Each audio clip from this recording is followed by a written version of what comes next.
अरे मेरा यकीन है, मेरा अकीदा है कि बाबरी मस्जिद जिस अयोध्या में कायम है वो मस्जिद क़यामत तक कायम रहेगी। जब तक ये दुनिया रहेगी तब तक वहां मस्जिद रहेगी। तुम चाहे उसको मंदिर बना दो, तुम चाहे मंदिर के लिए तलकीन कर दो, तुम चाहे सुप्रीम कोर्ट से लाख बार भी फैसला सुना दो, लेकिन हम उसे कल भी मस्जिद माने थे, आज भी मस्जिद मानते हैं और सुबह क़यामत तक कहेंगे कि वहां मस्जिद थी, मस्जिद है और आइंदा कल क़यामत तक मस्जिद ही रहेगी।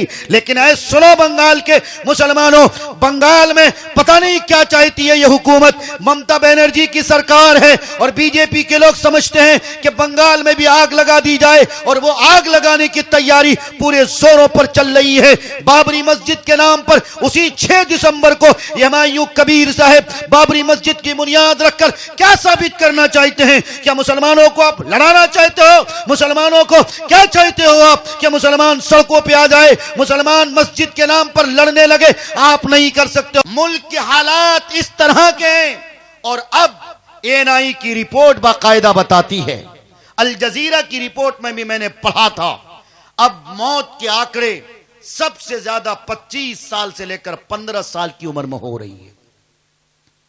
इस उम्र में जवानी तूफानी की होती है। इस उम्र में नौजवान लड़के मोटरसाइकिल या साइकिल या और कोई दूसरी गाड़ी चलाते तो अपनी गाड़ी के रफ्तार का भी ख्याल नहीं रखा करते।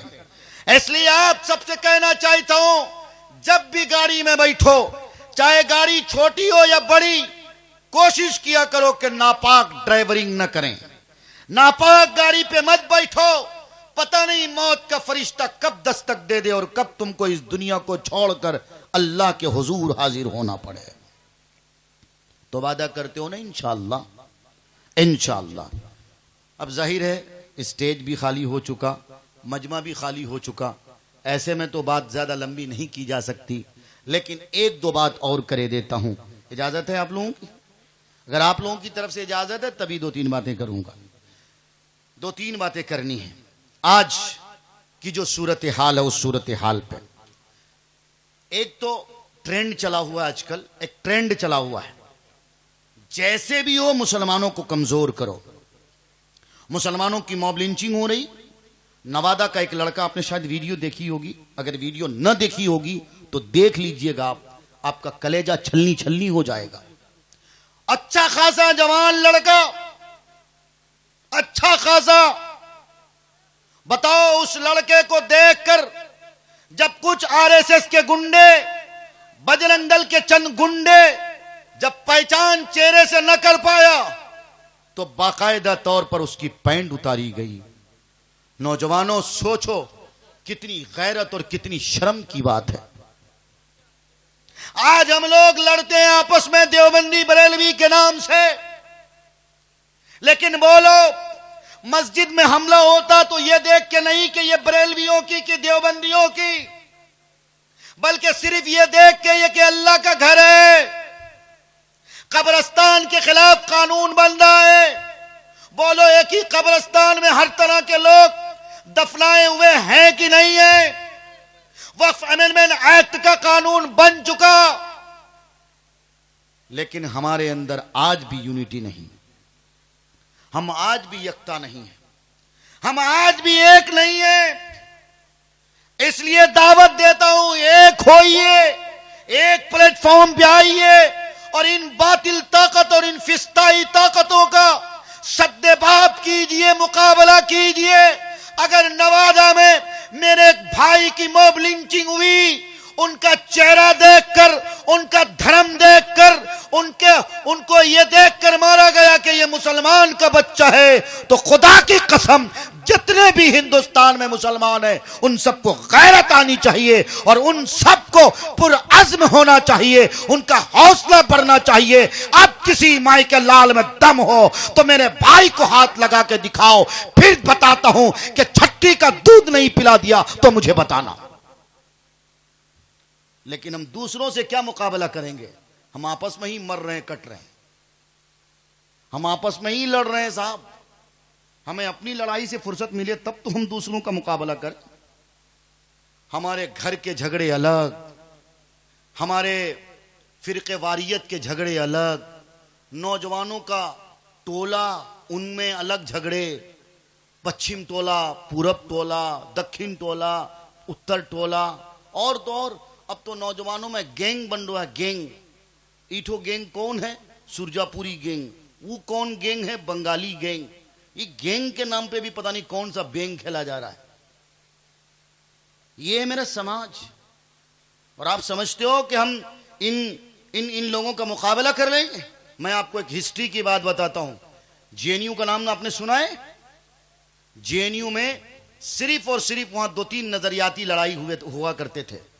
या तो वहां लेफ्ट की पार्टी चुनाव लड़ती थी, या फिर वहां कांग्रेस की तरफ से, ये 2-3 पार्टियां सिर्फ थी। अब जानते हो, इन तमाम सेकुलर पार्टियों को एक प्लेटफॉर्म पे आना पड़ा और एबीवीपी यानी अखिल विश्व हिंदू परिषद भारतीय स्टूडेंट की जो टीम है बाकायदा, वो एक जगह होकर इन सारी सेकुलर पार्टियां यानी जो जेएनयू में एक्टिव थी, ये अकेले होकर इन सारी पार्टियों को दूध पिला दिया। नफरत सर चढ़ के बोल रही है। हमारे हिंदू भाइयों के यहां बहुत सी तंजीमें कायम हो चुकी हैं। आरएसएस की तरफ से जगह जगह तकरीर हो रही है, शादी में खर्चे कम करो, जहेज को बंद करो, नशा से समाज को मुक्त बनाओ। बोलो, ये आरएसएस सीखा कहां से? क्या हमारे नबी की तालीम से नहीं सीखा? कहां से पढ़ के आया? ये हमारे नबी की तालीमात हैं। मेरे नबी की तालीमात को उन्होंने लिया, आज वो सुरखरू है। और हम मुसलमान हैं, हमारा नाम अब्दुल्ला, अब्दुर्रहमान, साजिद, माजिद, लेकिन मेरा चेहरा अल्लाह खैर, सर के बाल से लेकर पैर के नाखून तक कहीं भी हम लोग मुहम्मदुर रसूलुल्लाह सल्लल्लाहु अलैहि वसल्लम के गुलाम नजर नहीं आते, बल्कि हम लोग फैशन के गुलाम नजर आते। नौजवानों, माफ करना, हाथ जोड़ के कहता हूं, सबसे ज्यादा नशा अगर किसी समाज में, मुस्लिम कौम में, सबसे ज्यादा बेगारी किसी कौम में, मुस्लिम कौम में, जहेज की लानत सबसे ज्यादा किसी कौम में, मुस्लिम कौम में, सबसे ज्यादा बेपर्दगी किसी कौम में, मुस्लिम कौम में, सबसे ज्यादा जिहालत किसी कौम में, मुस्लिम कौम में। बोलो फिर कैसे तरक्की के ख्वाब देखते हो? कैसे देखते हो तरक्की के ख्वाब? मैं एक मोटी सी मिसाल लेता हूं। अगर मौलाना रफीक साहब बीमार पड़ जाएं और ये सिर्फ लोगों से बताते रहे, नौजवान बच्चे क्या कर रहे हो तुम लोग जी, चल तुम रखो जाओ, अरे सब बच्चा बिल्कुल दरूद शरीफ पढ़िए, दरूद शरीफ पढ़िए, अल्लाहुम्मा सल्ली अला मुहम्मद व अला आलि मुहम्मद कमा सल्लैता अला इब्राहीम व अला आलि इब्राहीम। मैं बस थोड़ा सा और वक्त ले रहा हूं। जिस टाइम आपकी पेशानी मुझे दिखेगी, कायदे से मैं पढ़ रहा हूं, मैं सबकी पेशानी देख रहा हूं, उसी हिसाब से बोल रहा हूं। इंशाअल्लाह लंबी बात तो आज बिल्कुल नहीं करूंगा। आज मौलाना रफीक साहब ने मुझको मुर्गा बना ही दिया है, तो मैं भी तैयार हूं, कोई बात नहीं, सजा काटने के लिए। लेकिन मैं फिर एक बार इनके हौसले को सलाम करता हूं और आप सबसे हाथ जोड़ के कहता हूं, इस बंदे को अकेला मत छोड़ा करिए। ये आपकी बस्ती के लिए बहुत कीमती हीरा है, बहुत कीमती हीरा है। बहुत से मौलवी बड़ी बड़ी बातें करते, मौलवी रफीक को कुछ आता जाता नहीं। कहो उन मौलवियों से तुम्हें कुछ आता करके दिखाओ। बातें बड़ी बड़ी कर लेते हम लोग, जब बात करने की आती तो ठिंगा भी नहीं कर पाते हम। बड़का नेता बन गए गमछाधारी सब। इसलिए मैं कहता हूं, मुझे पता नहीं इस बंदे के अंदर बहुत कुछ दिखता है। मैं मुंह मियां मिट्ठू नहीं हूं, अल्हम्दुलिल्लाह वली असगर का पोता हूं। वली असगर का मतलब बहुत से बूढ़े बुजुर्ग जानते होंगे, वली मिस्टर। अल्हम्दुलिल्लाह अभी भी ये जो बंगाल की, बिहार के जो जमीनी सर्वे हुए ना, मजाक नहीं कर रहा हूं, 73 एकड़ जमीन हम लोगों के यहां के निकले हैं, 73 एकड़। मगर कोई जमीन बेईमानी में किसी ने कर लिया, कोई किसी ने उसके नाम कर दिया, कोई कुछ कर लिया। हमने कहा कोई मसला नहीं। कुछ लोगों ने कहा कुछुला जमीन निकले जाए तो मुफ्ती साहब चाहो तो। हम कहें ऐसा ऐसा सांपेर मुखोच है कि वहां जाला पर कैदा सांप डसबे कहना मुश्किल है। इसलिए अगर उसको डर नहीं अल्लाह का तो हमें क्या जरूरत है? उसको डर नहीं है ये आपके डाइटन में भी हैं, बहुत से लोग हमें जानते होंगे, मैंने नाम बता दिया लोटियाबाड़ी का, कमलपुर, ये जो मुफ्ती निसार खालिद वगैरह है ना, महफूज खान साहब, वो मेरे दादा के साला थे, आप लोग जान गए होंगे। बहरहाल कहने का मतलब मेरे भाई और मेरे बुजुर्गों ये है, हम और आप अगर हालात को बेहतर देखना चाहते हैं, अगर बेहतर देखना चाहते हैं, तो आज ही से अपने अंदर बदलने की क्षमता पैदा करिए। संकल्प लीजिए कि हम डाइटन के जलसे के बाद आपस में नहीं लड़ेंगे, इंशाअल्लाह नहीं लड़ेंगे। कोई बरेलवी मौलवी, कोई देवबंदी मौलवी अगर आपस में लड़ाएगा तो उनसे कहेंगे, क्या मोहम्मदुर रसूलुल्लाह ने हमें लड़ने की तालीम दी? मुझे बताओ पहले, बोलो, लड़ने की तालीम दी क्या? अगर नहीं दी तो चाहे मारूफ राही हो, चाहे कोई दूसरा मौलवी हो, कैसे उसकी जुर्रत हो गई कि एक मुसलमान को दूसरे मुसलमान से लड़ा रहा है? पता नहीं तुम्हें? किसी शायर ने कहा था, किसी शायर ने कहा, रे भाई, किसी शायर ने कहा था, क्या ही खूब कहा था, दिल के फफूले जाग उठे सीने के दाग से, इस घर को आग लग गई घर के चिराग से। अगर हमारे आपस के झगड़े खत्म हो जाएं, अगर मेरी माए बहनें कल जिस तरह से साड़ी पहनती थी और आंचल इतना बड़ा घुइयर कि उसका देवर उसके चेहरे को कभी न देख पाता था, आज देवर तो छोड़ो, ससुर के सामने इतनी तेज आवाज से बोलती है आज की बहुएं कि खुदा की कसम उसकी शर्म भी उससे शर्माती, शर्म भी शर्माती है। कल जब तहजीब जिंदा थी, कल जब हया बाकी थी, कल जब पर्दा समाज में था, कल जब नौजवानों की आंखें आवारा नहीं बल्कि पाकबाज थीं, कल जब बेटियां पाकबाज थीं, उन्होंने सरों पे दुपट्टा रखने को फख्र समझा था, तो खुदा की कसम यही समाज है जिस समाज से पीराने पीर अब्दुल कादिर जिलानी पैदा हुए हैं। यही माए हैं, यही बहनें हैं जिनकी कोख से ख्वाजाए ख्वाजगान ख्वाजा मोइनुद्दीन चिश्ती पैदा हुए हैं। बोलो, ये अल्लाह के वली कोई आसमान से नाजिल हुए थे क्या? क्या इन्हीं माओ के बतन से ये वो औलिया अल्लाह पैदा नहीं हुए?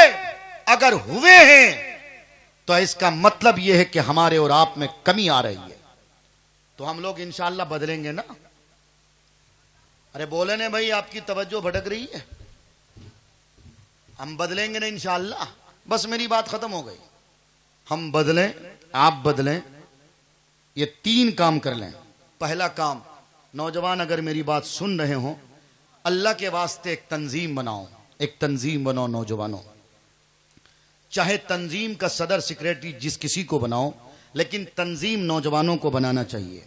और वो तंजीम इस मिशन का होना चाहिए, उस तंजीम का मकसद और उस तंजीम का मनहज ये होना चाहिए अल्लाह के वास्ते कि हम अपने समाज से गरीबी को खत्म करेंगे। कोई भी अगर बेवा औरत होगी, कोई भी अगर मुतल्लका औरत होगी, हम सब लोग मिलकर उस औरत का ख्याल रखेंगे।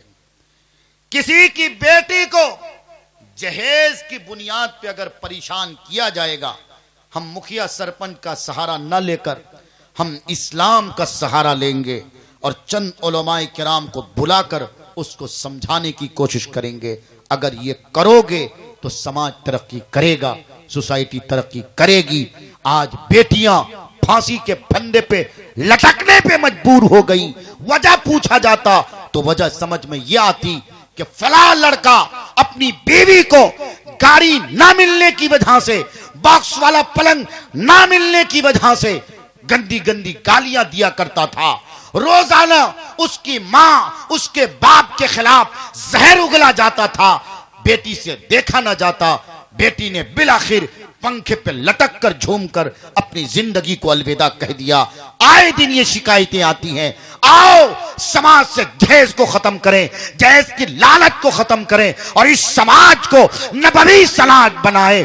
आओ हमारे नबी ने जिस समाज का ख्वाब देखा था, जिस समाज का कल्पना किया था, हम वो समाज बनाए, हम वो सोसाइटी बनाए। समाज से बेटियों की इज्जत को उछाला जा रहा, हम बेटियों को औज सुरैया पर पहुंचाएं और अपनी बेटियों से कहें, बेटियों सुनो, तुम दुपट्टे के बगैर घर से नहीं निकल सकती। अगर गरीब हो तो इसका मतलब यह नहीं कि बगैर दुपट्टे के तुम किसी के खेत में घास छीन ले जाओगी, ऐसा नहीं हो सकता। गुर्बत है, अपनी जगह पे है, लेकिन पर्दा न छूटने पाए, इसका खास ख्याल रखना है।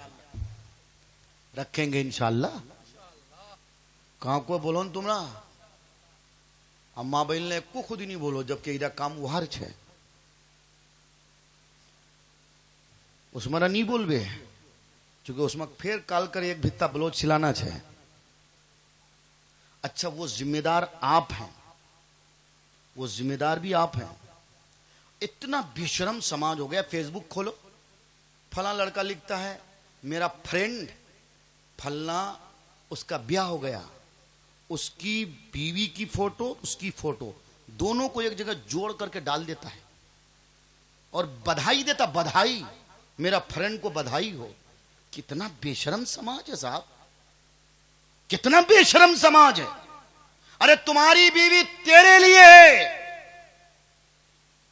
यही वजह है कि आज औरतों की गोद से, कोख से जो बच्चा पैदा हो रहा है, वो बच्चा फितरतन शैतान पैदा हो रहा है। इस लड़की की कमी की वजह से ये लड़की शैतान सिफत हो गई। अगर ये लड़की बाहया होती, अगर ये लड़की सचमुच हसनैन करीमैन के अम्मी जान की हया को अपनी जिंदगी में उतारी होती, तो खुदा की कसम इनकी गोद से भी वक्त का कुतुब पैदा होता, अब्दाल पैदा होता, वली पैदा होते, ख्वाजा पैदा होते, बख्तियार काकी पैदा होते, वारिस पिया पैदा होते। लेकिन अल्लाह आजकल कर मां बहन की शिकायत करो, मुफ्ती साहब एक खुद ही पानी पड़े देनी केन गेबू मोर छोटा मोर माट्टा बाट्टा नहीं मानो की करो। बोले निश्चित पूरा हाटो 10 बजे तक, 10 बजे रात तक वही छा रह जाए, वहां की करो। बोले वार दोसला की पे से मुखन गिनाए। ये मौका किसने दिया? किसने मौका दिया? माँ बाप ने दिया है। माँ बाप ने ये मौका दिया, आज हर घर जल रहा है। कोई घर ऐसा नहीं, और मैं कहता हूं पेशन गोई के तौर पे, नहीं सुधरोगे ना। एक मोदी जी हैं, एक योगी जी हैं और एक तरीपार अमित शाह हैं। घबराओ मत, अभी इन जैसे बहुत से लाल लाइन में लगे हुए हैं। मियां भाई अगर इन तीनों से नहीं सुधरेंगे, साक्षी महाराज भी लाइन पे खड़ा है, वो भी आएगा। और ये असम के हेमंत बिस्वा, ये कोई कम है क्या? मौलाना महमूद मदनी दामद बरकातुहुम के खिलाफ ये कितनी आपत्तिजनक बयान दिया, सुने हो आप? सुनोगे तो आपको गुस्सा आएगा साहब, जलाल आएगा। इसने यहां तक कह दिया ये मदनी वदनी कुछ नहीं है। अरे मदनी वदनी सब कुछ है। मदनी न होते तो हिंदुस्तान आजाद न होता। तू कहां था? तेरे बाप कहां थे? तेरे दादा कहां थे जब हिंदुस्तान अंग्रेज की गुलामी में जकड़ा हुआ था? अंग्रेज के जिहाद किसने किया? अंग्रेज के दांत खट्टे किसने किए? अंग्रेज को हिंदुस्तान से किसने भगाया? वही हुसैन अहमद मदनी थे, वही अल्लामा फजल हक खैराबादी थे, वही मौलाना कासिम नानोतवी थे, वही अल्लामा अनवर शाह कश्मीरी थे, अब्दुल हक मुहद्दिस देलवी थे। यही तो उलमा थे। तुम्हारा तो नमुआ भी नहीं आता रकम बख्त का मारा। बात करने आए हो, मदनी वदनी कुछ नहीं है। ये मदनी जितना बोलेगा उतना घोर घर तोड़ेंगे। याद रखो, आज तुम अगर हिंदुस्तान में ताकत में हो तो चकनाचूर हो जाओगे इंशाअल्लाह। जिस दिन मुसलमान एक हो गए ना, जिस दिन मुसलमानों ने अपने रिश्ते को अपने रब से जोड़ लिया ना, जिस दिन मुसलमानों ने अपने नबी के साथ सच्ची मोहब्बत निभाना शुरू कर दिया, जिस दिन एक मुसलमान दूसरे मुसलमान को देखकर मुस्कुराना शुरू कर दिया और एक की खुशी देखकर मुस्कुराना शुरू कर दिया, जिस दिन मेरी माओं ने, मेरी बहनों ने सरों पे दुपट्टा रखना शुरू कर दिया, तो खुदा की कसम घबराओ मत, घबराओ मत, विश्वास शर्मा। तुम अगर आज असम के मुख्यमंत्री हो, मुसलमानों का यह अकीदा है, ईमान है कि दरख्त से एक पत्ता भी गिरता तो उसी मालिक के आर्डर से गिरता।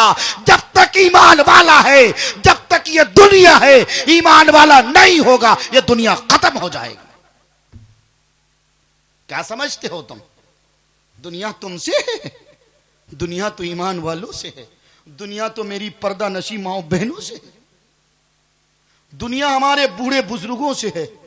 इसलिए आओ अल्लाह से अपने रिश्ते को जोड़ो, आओ तौबा करो, आओ रूठे रब को मनाओ, आओ आओ उस नबी के दरबार पर, उस नबी के दरबार पर दरूदो सलाम का हदिया पेश करो, आओ अपने नबी की सुन्नतों पर चलो, अपने नबी के एक एक सुन्नत को अपनी जिंदगियों में सजाओ। इंशाअल्लाह कामयाब हो जाओगे, तुम्हारी सोसाइटी कामयाब होगी, तारीख में तुम रहोगे, कुर्सी तुम्हारे हाथ रहेगी।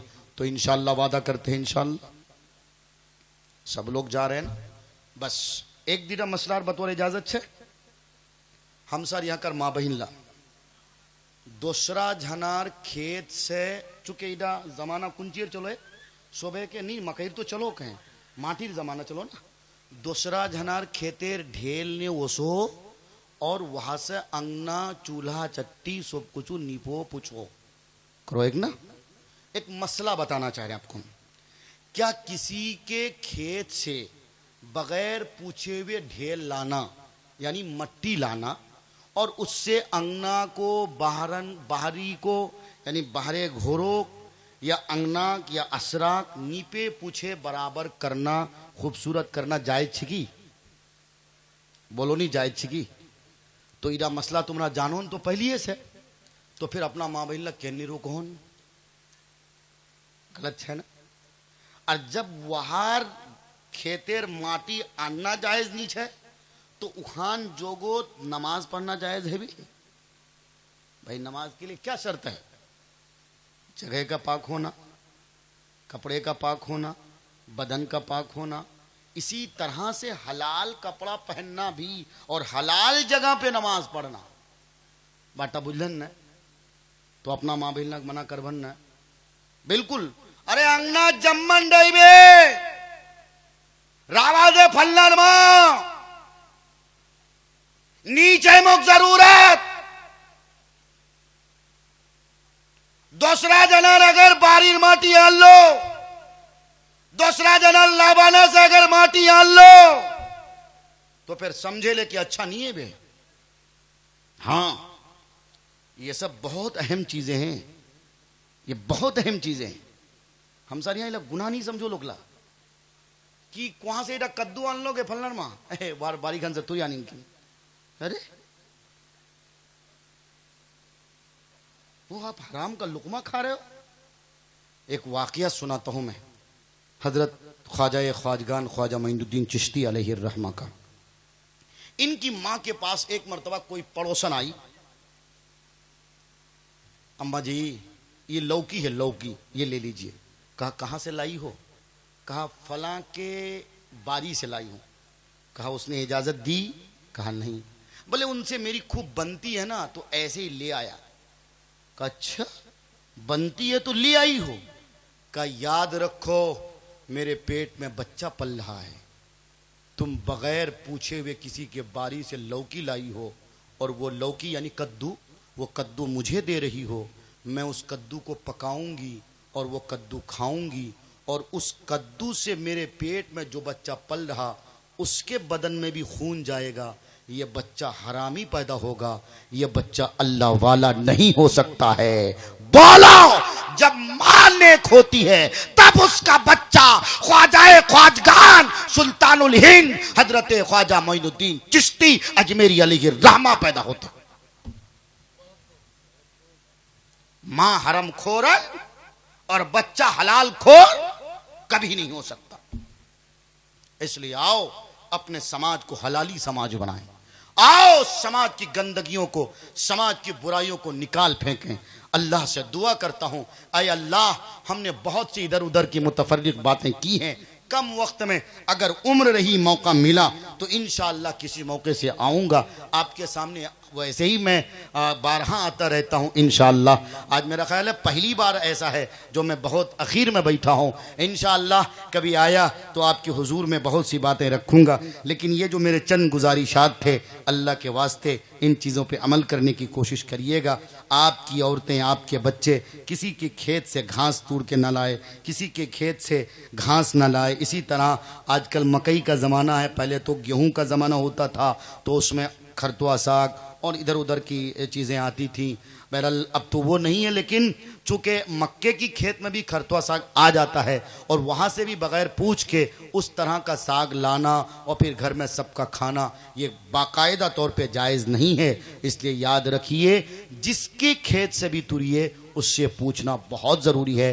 बग़ैर पूछे किसी की चीज़ खाओगे, वो चीज़ हलाल की नहीं हराम की होगी, उससे न नमाज कबूल होगी न रोज़ा कबूल होगा। इसलिए आओ पहले अपने लुक़मे को हलाल बनाओ। अल्लाह ताला हम सबको समझ की तौफीक दे, हलाल लुक़मा खाने की तौफीक दे, हमारी नौजवान नस्लों की आँख की, कान की, नाक की हिफाजत फरमाए। हज़रत मौलाना रफ़ीक साहब ने ये जो इतना बड़ा काम उठाया है, अल्लाह ताला मौलाना के इस काम को, उनकी मेहनत को, उनके कद्दो काविश को कबूल करे। अल्लाह ताला ये जो जामे मस्जिद, ऐ अल्लाह ये तेरा घर बन रहा है, ऐ अल्लाह तू अपने बंदों के दिलों में बात डालेगा तो ये घर बहुत खूबसूरत बनेगा। अल्लाह तू हमें तौफीक देता है, हम अपने घरों में टाइल्स मार्बल लगाते हैं, लेकिन तेरा फरमान है, तेरे नबी की हदीस है, जो कोई तेरा घर बनाता है तो उसके लिए जन्नत में घर बनाता है। यकीनन ये मेरे भाई लोग, अल्लाह ए अल्लाह तेरे ही बंदे हैं, इंशाअल्लाह तेरे घर में ज़रूर अपना पैसा लगाएंगे। मकई की फसल हो जाएगी, मकई बेच कर लगाएंगे। मेरा बेटा सऊदी से, दुबई से, दिल्ली से, हरियाणा से, पंजाब से आएगा, वो पैसा लगेगा। ए अल्लाह तेरे घर तामीर की हम सबको तौफीक अता करे। ए अल्लाह जितने मेहमानान आए सबों को कबूल फरमा, और ख़ास कर मैंने जो नौजवान नस्लों को या अल्लाह चंद बातें करी हैं उनके सामने, उनकी नाक की, उनकी आँख की हिफाजत के सिलसिले, हालात के हवाले से, अल्लाह हम सबको समझ की तौफीक अता करा। ए अल्लाह हालात वाक़यतन इतने पुरख़तर हैं ये अल्लाह, लेकिन ये मेरा अक़ीदा है, मेरा यकीन है, तूने अपने महबूब नबी हज़रत मोहम्मद मुस्तफ़ा सल्लल्लाहु अलैहि वसल्लम को जबकि दुश्मन पीछा कर रहे थे, आपने ए अल्लाह तेरी ही ज़ात थी जिसने गार पर मकड़ी का जाला डलवाया और अपने महबूब की हिफाजत फरमाई।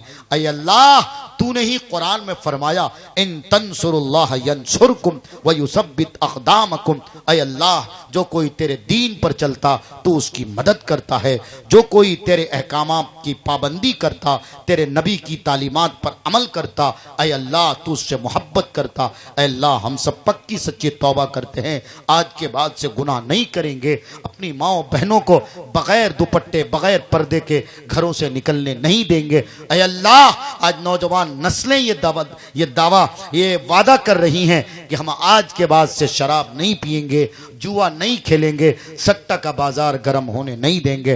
अल्लाह हम सब की तौबा कबूल फरमा। दरूद शरीफ पढ़िए और सब लोग हाथ उठाइए, अपने मरहुमीन के लिए दुआ करिए और पूरे दुनिया के मुसलमानों के लिए दुआ करिए। ख़ासकर दो बड़ी शख्सियतें, जिन दो बड़ी शख्सियतों का मैंने नाम लिया, उन दो बड़ी शख्सियतों के लिए दुआ करें। सब लोग माओ बहनें भी और जितने भी मेरे भाई जहाँ हैं, कोशिश करें कि पिंडाल के अंदर आ जाएं, बैठ कर